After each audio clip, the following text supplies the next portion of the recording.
할렐루야. 이 새벽에 깨우신 여러분들 진심으로 환영하고 축복합니다. 우리가 벌써 또 이제 새벽이 추워지기 시작했죠. 불과 한 20일 전만 해도 더워서 선풍기를 틀었던 기억이 있는데 어느새 이렇게 또 가을이 성큼 다가오고 조금 있으면 한 열흘 있으면 또 겨울이 온다고 이야기들 하죠. 짧은 가을을 잘 즐기시기를 바랍니다. 그만큼 시간이 훌쩍합니다. 벌써 우리가 이 사복음서의 마지막 장을 우리가 함께 보고 있죠. 사실상 이 요한복음은 20장에서 마무리되는 내용의 책입니다. 그래서 20장 마지막 30절과 31절에 보면은 이 책을 기록한 목적이라는 소제목을 가지고 마치 이제 요한복음은 20장에서 딱 이 도마와 예수님의 대화로 내용이 끝나는 것처럼 보여졌는데 21장에 갑자기 이제 또 새로운 내용들이 삽입되어져 있는 모습을 보게 됩니다. 우리가 흔히 요즘에 이제 드라마 보게 되면은 엔딩까지 이렇게 딱 쳤는데 갑자기 뒤에 이제 에필로그 해가지고 추가되는 나오는 내용들이 있죠. 그 내용과 사실 비슷하다고 보시면 됩니다. 문학적으로 이제 에필로그에 해당하는 부분이 우리가 함께 읽은 요한복음 21장 말씀이고요. 그만큼 이제 본문은 20장에서 끝났지만 21장의 내용이 무언가 삽입되어질 의도가 있다고 보여지고 그 의도를 우리가 조금 알게 되면은 오늘 이 말씀을 조금 더 분명하게 또 그 의도를 생각해 보면서 또 새롭게 또 우리에게 주시는 말씀으로 받아들일 수 있지 않을까 생각해 볼 수 있게 됩니다. 사실 이제 오늘 이 본문의 말씀에 대해서 많은 사람들이 크게 두 가지 견해로 제자들의 모습을 생각하게 됩니다. 한 가지는 부활하신 예수님을 만난 이후에 제자들이 부활하셨음에도 불구하고 다시금 자기들이 했던 어업을 하러 예수님과는 관계없이 어업을 하러 갈릴리로 향했다라는 견해도 있는데요. 저는 사실 이제 이 견해보다는 제자들이 왜 갈릴리로 갔고 거기서 물고기를 잡았는가? 마태복음 26장에 예수님께서 이렇게 말씀하십니다. 내가 너희보다 먼저 갈릴리로 가리라 라고 말씀을 하세요. 그래서 이제 제자들이 예수님께서 갑자기 나타나셨다가 갑자기 사라지는 모습들 이렇게 두 번 정도는 만났는데 또 예수님 어디 가면 만날 수 있을까 고민하던 끝에 예수님께서 갈릴리로 먼저 가 계시겠다고 하셨지 하면서 갈릴리로 향하지 않았을까. 그리고 이제 당시에 이 제자들은 이 유대인들의 이 핍박 때문에 숨어서 지내고 있었습니다. 그래서 이제 이들의 추격을 피해서 갈릴리로 약간 좀 도망치듯이 겨우겨우 이제 밤중에 도망치는 모습들을 상상해 볼 수 있는데요. 그곳에서 이제 먹을 것을 찾다가 우리가 또 물고기 잡는 사람들 아니냐 해서 물고기를 잡으러 가지 않았을까 하는 이 두 견해로 나눠지게 됩니다. 저는 이제 개인적으로는 두 번째 견해가 맞지 않은가 생각을 합니다. 왜냐하면은 이 예수님의 부활 사건은 당시 제자들에게는 굉장히 충격적인 사건이었을 것입니다. 사실 전 인류에게도 굉장히 충격적인 사건이죠. 특별히 요한복음에서는 예수님의 부활 사건을 굉장히 신비롭게 나타내주고 있습니다. 갑자기 모두 이 사방이 닫힌 방 안에서 예수님이 갑자기 가운데 뿅 하고 나타나시기도 하죠.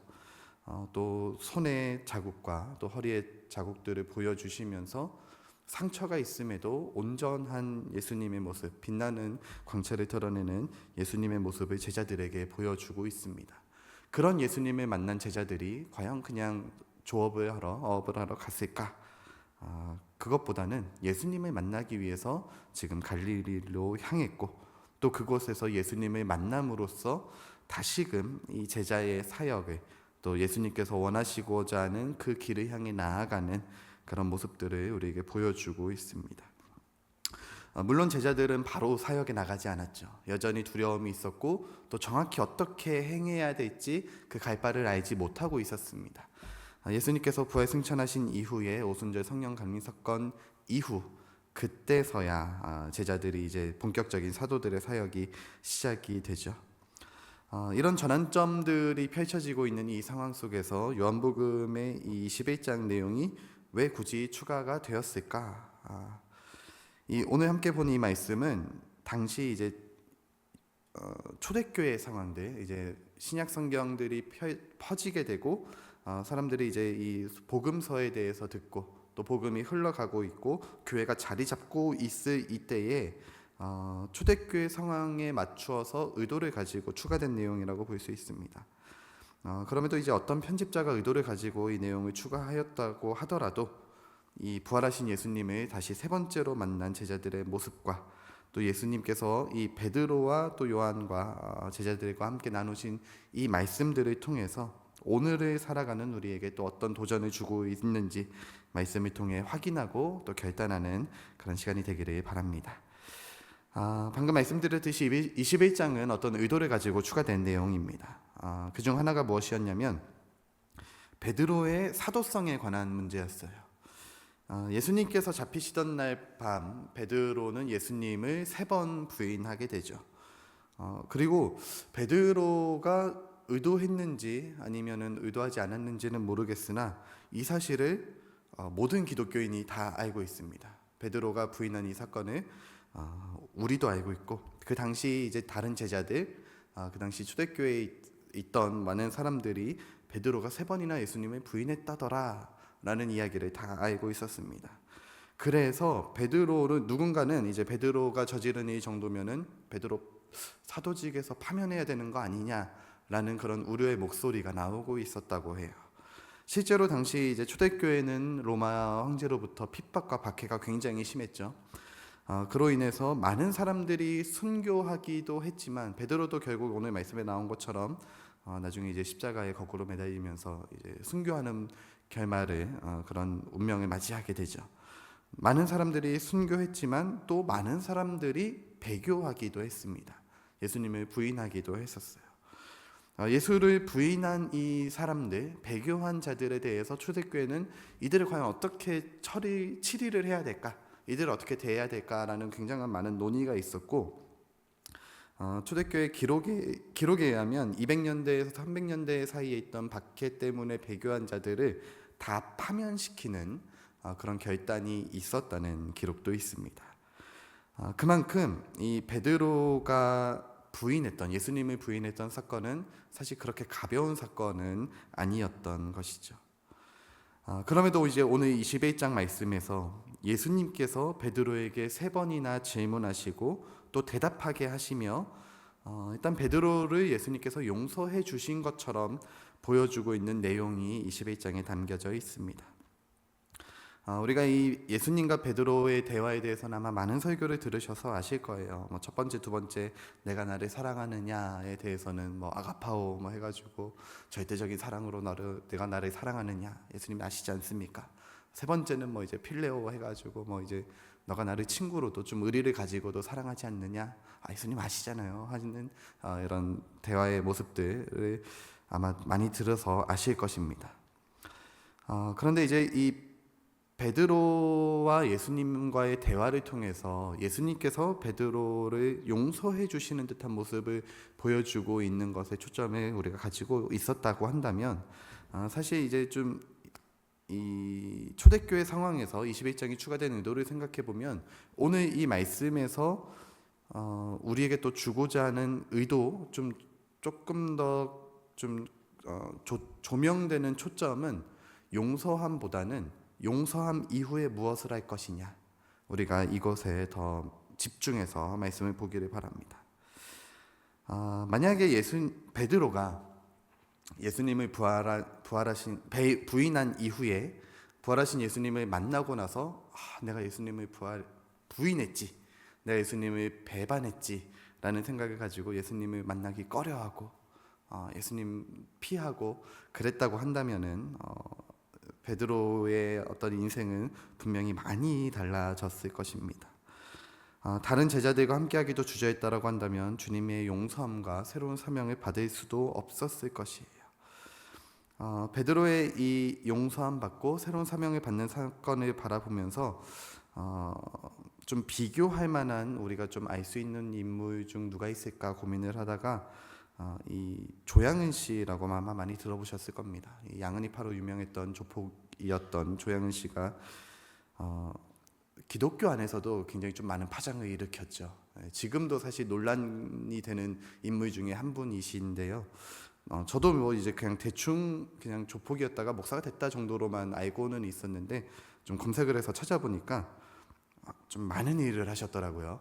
그래서 뭐 조직을 전국적으로 키워서 세간의 파장을 일으키기도 했고 또 이제 감옥에 수감되기도 하고 또 그 감옥 안에서 아내를 만나게 되는데 거기서도 이제 좀 자기가 뭐 운동권에 있다가 뭐 이렇게 왔다라고 좀 속여가지고 이 좀 있는 집 자제 이 통역사로 있던 아내를 만나서 여의도 순복음교회에서 결혼을 하고 또 그때 뭐 이제 많은 사람들의 또 축하를 받으면서 갱생한 듯한 모습을 보여주면서 2000년대 초반에 목사 안수도 받고 뭐 이렇게 사역을 하는 그래서 이제 좀 조양은이 변했다. 뭐 완전히 이제 또 새로운 또 변화가 기독교를 통해서 또 일어났다라고 이제 매스컴을 통해서 많이 알려졌다고 해요. 그러나 실상은 어떠했는가? 이 출소한 이후에 여전히 사기 또 마약 등의 범죄를 저지르고 있었고 목사가 된 이후에도 뭐 필리핀 교민 폭행 사건 등이나 이런 좀 큰 사건들을 통해서 여전히 이 사람이 죄 가운데 있음을 여전히 이 사람이 변하지 않았다라는 모습을 보여주고 있어요. 그래서 다시 또 감옥에 가게 됩니다. 2019년에 출소를 한 이후에 이 사람이 이제 선교사가 되겠다 해가지고 에티오피아로 지금 선교를 나가 있다고 합니다. 여전히 이제 말이 많더라고요. 그곳에서 또 여전히 뭐 어떤 사기범 누군가를 도와줬다 뭐 해가지고 여전히 또 그쪽에 연루되어 있을 것이다. 뭐 또 다른 또 일을 벌이고 있을 것이다. 뭐 이런 식으로 많은 얘기들이 많은데요. 뭐 우리가 확증 편향이라고 하죠. 저 사람이 저렇게 또 잘못을 했고 갱생한 척했으나 여전히 또 잘못을 저지르고 있을 것이다 라는 생각을 가지고 아마도 좀 안 이롭게 보는 사람들이 훨씬 많을 것입니다. 이런 모습을 보니까 이 베드로 당시 초대교회 당시에 베드로를 받아들여야만 했던 초대교회도 결코 이게 좀 쉬운 문제는 아니었을 것이다 라는 생각이 들어오게 됩니다. 예수님께서 베드로를 만나 3번이나 말씀하시는 이 내용들이 굳이 추가될 수밖에 없었던 것이죠. 예수님으로부터 용서함을 받고 회개하는 것이 참 중요하고 또 뭐 조영은 씨도 마찬가지지만 우리가 어떤 잘못을 저질렀을 때 주님으로부터 받는 용서함 또 주님으로 받는 이 주님께 드리는 이 회개를 통해서 우리의 마음을 변화시키는 것 굉장히 중요합니다. 그러나 베드로도 마찬가지였고요. 또 조양은 씨의 사건을 보면서도 생각해 볼 수 있는 것이 회개도 중요한데 그 회개의 온전함은 어디에서 나오는가? 예수님께서 3번이나 내 양을 먹이라, 내 양을 치라, 또 내 양을 먹이라 다시 한번 말씀하신 것에 초점이 있다고 생각해 봅니다. 그것이 무엇이었냐면 회개함 이후에 나는 지금 어떤 삶을 살기를 원하는가? 나는 지금 무엇을 향해서 나아가고 있는가? 그것이 참된 회개이며 그것이 오늘을 살아가는 우리에게 다시 한번 말씀해 주시는 주님의 음성인 것이죠. 우리는 누구나 죄를 지으며 또 잘못을 저지르며 살아갑니다. 여전히 주님께 저도 마찬가지고요. 똑같은 죄를 반복해서 지으면서 주님께 회개하고 용서함을 받습니다. 그러나 그것으로 끝나는 것이 아니라 그 이후에 나는 무엇을 향해 나아가겠느냐라는 것이죠. 베드로는 예수님께서 내 양을 먹이라, 내 양을 치라 이렇게 계속해서 소명을 불러주시면서 베드로가 무엇을 향해 나아가야 하는지 알려주시면서 제자된 삶을 향해 나아가라고 말씀해주고 있습니다. 참된 용서함을 받는다는 것은 그 용서함 받은 이후에 주님께서 정말 기뻐하시는 일은 무엇일까? 주님이 정말로 행복해 하시고 나를 통해서 원하시는 모습은 무엇일까를 깨닫고 그것을 향해 삶을 돌이키며 나아가는 인생이 참된 회개와 주님이 원하시는 모습이라는 것이죠.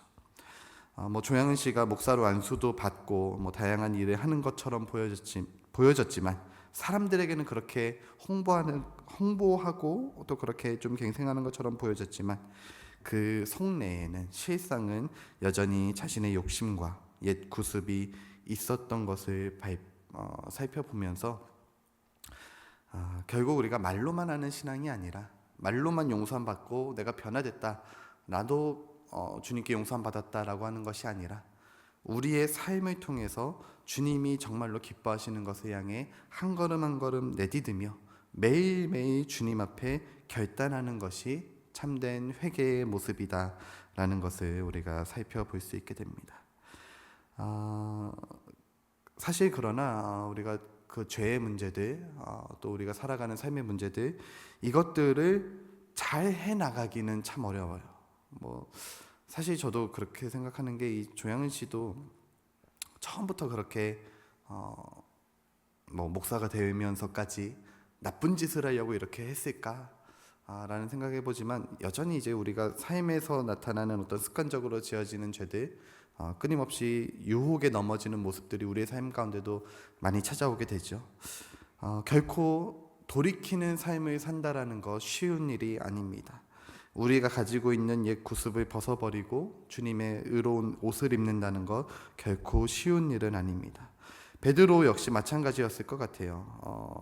여전히 예수님을 부인했던 자신의 잘못이 두려웠을 터이고, 또 사람들의 어떤 시선들, 또 박해와 그런 두려움들이 있었을 것입니다. 그러나 베드로가 훌륭한 사도의 직분을 감당할 수 있었던 가장 큰 이유, 가장 큰 조건이 무엇이었는가?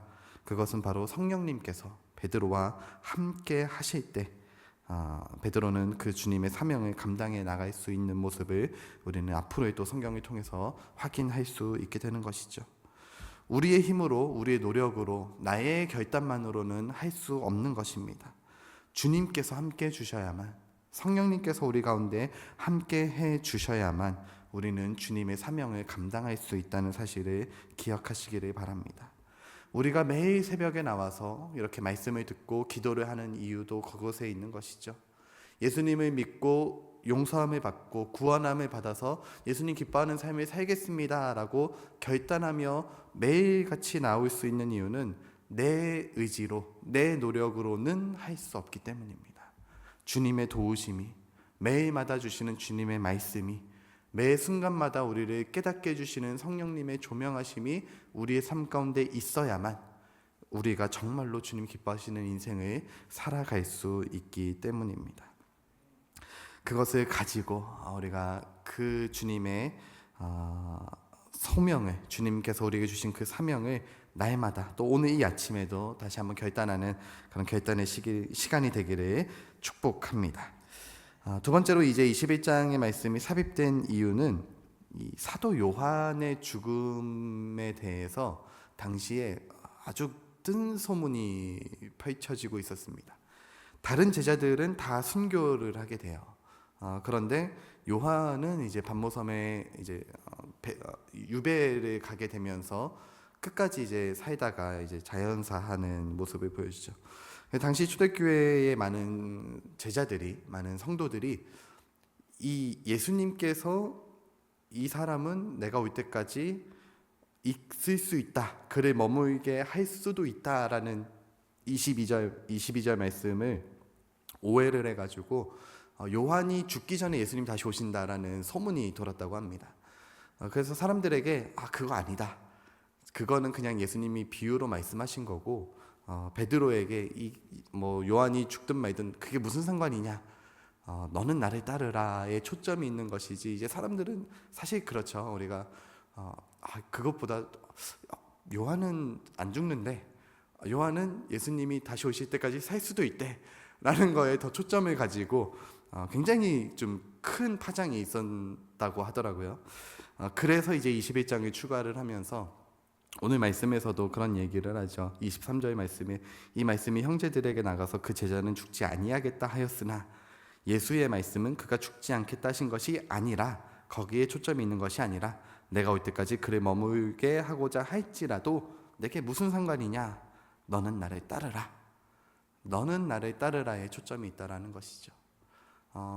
베드로에게 주신 예수님의 말씀은 다른 사람들이 어떤 신앙생활을 하고 있든지, 다른 사람들이 주님께 어떤 복을 받고 있든지, 때로는 어떤 고난을 받든지 어떤 복을 받든지, 그것은 나와는 사실 크게 상관이 없다라는 것입니다.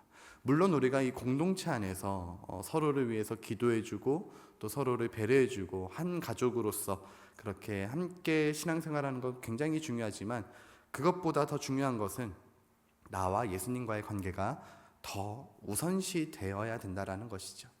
내가 예수님과의 관계가 올바르게 세워져 있지 않은데 이게 이제 조금 이제 와전되고 좀 목적이 바뀌어 버리게 되면은 교회가 어찌 보면 사교 모임이 될 수도 있다라는 것입니다. 사람들과의 관계가 즐거워서 사람들과 함께 있는 것이 그냥 행복해서 교회 나오는 사람들도 사실 있다라는 것이죠.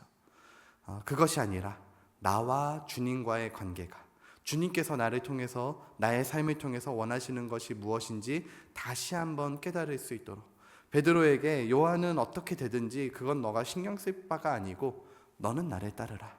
너는 내 양을 먹이고 내 양을 치고 내가 너에게 준 사명을 그것만을 기억해라 라고 예수님께서는 베드로에게 말씀해 주고 있습니다. 한국교회가 조양은 씨가 선교 활동을 해서 잘 하든지 못하든지 사실 우리가 그걸 크게 신경 쓸 바는 아니라는 것이죠. 다른 사람들이 어떻게 신앙생활 하든지 그것은 주님과의, 그 사람과의 관계이고, 나는 지금 주님과 올바른 사명을 받고 주님으로부터 받는 그 사명을 나는 지금 또 다시 한번 감당해 나가는 결단을 하고 있는가? 나는 지금 오늘도 주님께 기도하며 성령의 도우심을 받으며 그 주님께서 나에게 주신 사명을 향해 한 걸음 한 걸음 내딛는 인생을 살아가고 있는가? 그것이 먼저 우선시 되어야 될 것입니다. 요한복음 21장은 우리에게 그것을 다시 한번 말씀해 주고 있습니다. 회개함을 통해 받는 용서도 중요하지만 주님께서 그 용서, 돌이킴을 통해서 우리를 통해서 원하시고자 하는 그 삶을 향해 오늘도 한 걸음 한 걸음 나아가고 있는가? 다른 사람들 때문에 그 시선을 빼앗기는 것이 아니라 주님을 올바르게 바라보면서 그 주님과 대화하며 교제하며 친밀한 사귐 속으로 또 주님이 기뻐하시는 그 걸음을 향해 나는 오늘도 한 걸음 내디디려고 하고 있는가? 그것을 주님께서는 오늘 우리에게 원하고 계신다는 것입니다. 이 아침 우리가 함께 기도하며 나아갈 때에 주님께서 나를 통해서 또 각자에게 주신 사명들, 각자에게 주신 주님이 기뻐하시는 뜻들이 있을 것입니다. 그것을 나는 지금 다시 한번 또 우리 마음속에 결단하고 새기고 또 성령의 도우심을 통하여서 주님, 제가 오늘도 그런 삶을 살아내겠습니다. 저에게 도움을 주시옵소서. 유혹에 무너지지 않게 하여 주시옵소서. 주님 기뻐하시는 삶을 향해 기꺼이 헌신하게 하여 주시옵소서. 그런 결단의 마음을 가지고 오늘 하루도 승리하며 나아가는 저 여러분, 우리 행신 임마누엘교회 모든 성도님들 되기를 주님의 이름으로 축복합니다. 함께 기도하겠습니다.